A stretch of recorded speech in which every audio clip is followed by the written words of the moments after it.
Bem-vindo a bordo, eu sou o Cláudio Luquezzi e esse aqui é o Kowalski, hoje muito bem acompanhado, e estamos começando mais um Documento Revista Asas, junto com os nossos parceiros, a Embraer, a Elsistema, Liber Aerospace, Goodyear e Hangar 33. Aproveita agora e já dá aquele seu curtir, e não deixa de comentar, isso ajuda muito aqui o canal, ajuda a gente a manter esse trabalho, ajuda aí. Visita a nossa loja online, compra aproveitando as promoções e assine a revista Asas. Tenha a sua experiência Asas completa. Porque pra mim, você sabe, é um orgulho muito grande ter você aqui no canal. O melhor público do YouTube, sem chance, a comunidade Asas. Porque você sabe, pensar faz bem. E agora vamos à história. Estreou no Reino Unido agora no final de outubro a minissérie da BBC Rogue Heroes, que traz uma história bastante romanceada, mas com muita liberdade criativa, vamos dizer assim, mas também muito bem produzida, de como surgiu o notório SAS, o Special Air Service, uma força de elite de operações especiais do exército britânico. A série é baseada no livro de Ben Macintyre, Rogue Heroes, The History of the SAS. No caso aqui, eu diria que a melhor tradução de Rogue seria trapaceiro. Ou seja, os heróis trapaceiros. E por que com o título desse combina perfeito com a história real de como nasceu o SAS? Para começar, o SAS nasceu em plena Segunda Guerra Mundial. No momento em que nada era muito claro sobre o desfecho da guerra. Ou seja, o Terceiro Reich nazista de Adolf Hitler podia sim conseguir vencer e impor a sua nefasta nova ordem. E a criação do SAS coube ao Major David Stirling, que, se o mundo não estivesse no meio de um conflito mundial de tais proporções e de uma real luta pela sobrevivência da civilização, bom, se não fosse esse o contexto, o Major tinha tudo para ser um oficial expulso do exército ou mesmo sofreu uma corte marcial. Mas o momento faz o herói. E é por isso que eu acho bacana a gente conhecer essa história real da criação do SAS. Principalmente agora que saiu essa minissérie aí, né? Porque quiseram os deuses da guerra que exatamente esse oficial trapaceiro, mas maluco por ação, viesse a ser o fundador de uma das mais famosas tropas de elite do mundo em operações especiais. O SAS, que, sem exagero, é a inspiração de todas as outras unidades de operações especiais que existem hoje, incluindo as dos Estados Unidos. Mas o fato é que o Major Stirling não tinha limites para atingir seus objetivos. Mesmo que isso envolvesse invadir o quartel-general do próprio exército britânico no Oriente Médio e emboscar um general de Sua Majestade, se isso fosse necessário para a aprovação do seu plano de uma tropa especial. Ou se o seu peculiar método de recrutamento envolvesse selecionar os seus homens bem entre os mais desajustados e indisciplinados soldados da coroa. E para equipar esse, simplesmente o Major roubasse praticamente metade das armas e equipamentos necessários de outras unidades aliadas. Simples assim. É. Pois é, o Major Stirling fez tudo isso e mais um pouco. Mas quem era esse cara? David Stirling nasceu em 1915 numa aristocrática família escocesa. E embora pareça um chavão, desde muito cedo mostrou um irrefreável talento e prazer, digamos assim, em buscar a aventura e quebrar regras pelo caminho. Foi expulso do colégio por excessos com bebida e com jogo. E aí decidiu, coisa simples, que ia escalar a mais alta montanha da Terra, o Everest. Mas antes que tivesse essa chance, explodiu uma coisa chamada Segunda Guerra Mundial. Mas se você tem a carga certa de insanidade, até a guerra pode parecer uma aventura. E o jovem Stirling, saltitante de alegria com a oportunidade, correu para se alistar na guarda escocesa. Mas aí veio aquele lance da disciplina militar. Bom, o cadete Stirling dormiu em plena aula noturna de um certo oficial e quase foi expulso do exército por esse instrutor. Mas não foi. E em 1940, talvez o ano mais sombrio da guerra para os britânicos, ele se voluntariou para a 8ª Unidade de Comandos e com ela foi enviado para o norte da África em agosto de 1941. Mas foi pisar no deserto que a tal unidade foi dissolvida, porque a análise do alto comando indicava que as táticas de comandos usadas davam muito pouco retorno e tinham custos muito altos. Só que o Stirling, né, não compartilhava dessa opinião, não estava afim de ficar ali combatendo como um soldado comum.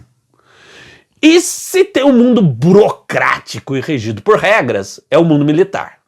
E o mundo militar britânico nos anos 40 era tipo um apogeu disso, né? Nesse cenário, Stirling sabia que os oficiais de nível intermediário jamais iam aprovar a sua ideia de uma nova unidade especial, que ele bolou. Na verdade, não iam sequer analisar a coisa, mas não era isso que impedia ele, correto? Então, se transporta agora para o exército britânico em 1941. E agora, imagina um oficial de nível baixo, como o Stirling, invadindo, eu disse invadindo, o QG do alto comando britânico no Oriente Médio, para apresentar seus planos diretamente aos oficiais comandantes.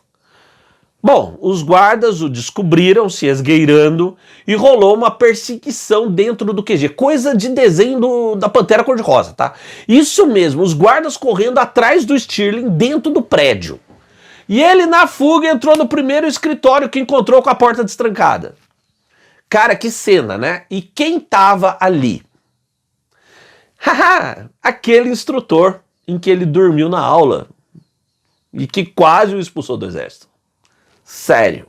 O sujeito berrou chamando os guardas, né? Imagina encontrar justo aquela criaturinha. E o Stirling, fugindo como uma raposa, se jogou para dentro do escritório seguinte, que era a sala do vice-comandante britânico no Oriente Médio, o general Sir Neil Maitland Ritchie. Só o cara. E aí tem uma coisa que eu curto muito nos ingleses. Eles têm um humor muito próprio. Apesar do absurdo militar óbvio da situação, o general nem por isso perdeu a fleuma e deixou de curtir o humor da cena toda. E nisso ele achou que um maluco que fazia aquilo merecia ao menos ser ouvido. Então o general Ritchie pegou o amontoado de papéis que o Stirling trazia e leu o seu plano de uma unidade especial. E achou que tinha um mérito ali. Assim, em vez de ir para a corte marcial, o Stirling recebeu a tarefa de arregimentar uma força de mais de 60 homens que comporiam a tal unidade especial, que lutaria atrás das linhas inimigas com a missão de causar o máximo dano com o mínimo custo. E Stirling sabia bem quem ele queria para isso. Os desajustados, como ele. Então foi atrás de soldados com longas fichas de indisciplina, mas que ao mesmo tempo tinham mostrado uma forte atração para ação em campo e combate para valer. Enfim, ele juntou os seus homens. Mas a sua fama já tinha se espalhado na burocracia do Comando do Oriente Médio e a turma dos escritórios fazia de tudo para atrasar o fornecimento de veículos, armas e os equipamentos para que, enfim, aquela unidade pudesse ir a combate. Mas ele não tinha chegado até ali para ser bloqueado por um bando de burocratas de farda, concorda? Então, o Stirling reuniu seus homens e definiu a primeira missão da sua unidade: roubar das unidades britânicas próximas tudo de que precisavam para entrar em ação. Sério, foi isso mesmo. Foi simples assim. Os caras invadiram na surdina um acampamento de tropas da Nova Zelândia e só não roubaram a pia da cozinha dos caras. E com o seu equipamento, enfim, completo, né, de vários fornecedores, montaram então seu próprio acampamento base e, sob a liderança de Stirling, quem duvida que esse cara era um líder, né, começaram a treinar por conta própria. Nisso, o alto comando definiu que a unidade teria treinamento de paraquedistas. E sendo assim, enfim, a unidade foi ativada e recebeu um nome: Special Air Service, o Serviço Aéreo Especial. Em julho de 1941, o comandante-em-chefe de todas as forças britânicas do Oriente Médio era o Marechal de Campo Sir Claude John Eyre Auchinleck. E ele e seu Estado-Maior haviam planejado uma operação ofensiva no norte da África, a Operação Crusader, para fazer recuar as forças do eixo, o Afrika Korps, comandado pelo astucioso general alemão Erwin Rommel. E dentro dessa grande operação, o Estado-Maior viu uma chance de ação para aquele recém-criado SAS, que seria lançado de paraquedas na retaguarda germânica para atacar os aeródromos, comprometendo o apoio aéreo da Luftwaffe, a Força Aérea Alemã, e de seus aliados italianos, as tropas e blindados de Rommel, o que deveria facilitar o sucesso do ataque terrestre britânico. Bacana no papel, mas ninguém consultou o deserto. E uma súbita e imprevista tempestade no deserto transformou o lançamento de paraquedas do SAS numa verdadeira catástrofe, com quase 3/4 dos 60 soldados de Stirling sendo perdidos no lançamento. Mas, como é mesmo aquela máxima da sabedoria, se a vida te dá limões, faça uma limonada. Então, para o apoio da SAS na Operação Crusader, havia sido designado o chamado Long Range Desert Group, o LRDG, Grupo de Longo Alcance do Deserto, uma unidade que utilizava veículos leves, jeeps, para missões de reconhecimento, geralmente atrás das linhas inimigas e algumas incursões rápidas. E foi aí, no meio do caos, que Stirling sacou que adaptar as táticas do SAS às operações e equipamentos do LRDG podia dar resultados muito melhores do que aquelas inserções de paraquedas. Passando a utilizar os veículos leves e rápidos do LRDG para as operações atrás das linhas inimigas, David Stirling e o seu recém-formado SAS mostraram então para que serviram, passando a causar estragos, confusão e desorientação nas posições alemãs e italianas no norte da África. A primeira ação nesse novo perfil, utilizando jipes, foi um ataque ao aeródromo de Bagush, usado pelos italianos, e a outros 2 aeródromos, tudo numa única noite, em junho de 42. E o maior sucesso foi na noite de 26 para 27 de julho, quando o SAS, utilizando 18 jipes, invadiu o aeródromo em Sid Hanesh e destruiu nada menos que 37 aeronaves inimigas, a maioria bombardeiros e preciosos transportes pesados. E tudo com a perda de 2 homens apenas. Depois do raid, o grupo fugiu pelo deserto, evitando as patrulhas aéreas lançadas para o localizar, mas sem sucesso. Stirling e seus homens chegaram em completa segurança ao seu acampamento avançado, que ficava então em Quaret Artura, na beirada da depressão de Katara. Em janeiro de 43, o SAS já somava a destruição de mais de 250 aeronaves no solo, bem como muitas outras posições e suprimentos e pessoal inimigo. Além disso, as suas ações levaram o comando alemão a deslocar contingentes e aeronaves para caçá-los, em absoluta desproporção com a pequena força do SAS. E assim, essas forças do eixo eram desviadas da sua missão principal na frente de combate, combatendo as tropas e blindados do exército britânico, criando as suas próprias táticas, operando com quase total liberdade e com a sua própria iniciativa, pela sua própria iniciativa e com um genuíno desprezo pelas regras da guerra tradicional. Stirling e o SAS provaram que uma pequena força de combatentes de elite podia cobrar um preço alto ao inimigo, mesmo que numericamente muito mais poderoso e com muito mais recursos técnicos, como blindados e até suporte aéreo. Chamado de Major Fantasma pelo próprio Rommel, Stirling acabou sendo capturado pelos alemães em janeiro de 1943, mas rapidamente conseguiu escapar, apenas para ser recapturado pelos italianos. Ah, os italianos, hein? Que na boa se divertiram a beça com o constrangimento que isso causou aos seus orgulhosos e impertigados aliados alemães. Eita, pois é. Bom, o incontrolável Stirling tentou ainda outras 4 fugas E depois da última, apesar de frustrada, os alemães, enfim, o enviaram ao infame, o Flag 4C, o castelo de Colditz, a prisão de máxima segurança para prisioneiros de guerra incorrigíveis. Stirling chegou no castelo em 20 de agosto de 44 e recebeu uma missão secreta, exato, no próprio castelo, estabeleceu uma célula da inteligência britânica dentro da prisão, o que ele fez com sucesso. Enquanto isso, após a sua captura, o tenente-coronel Paddy Mayne assumiu o comando do SS.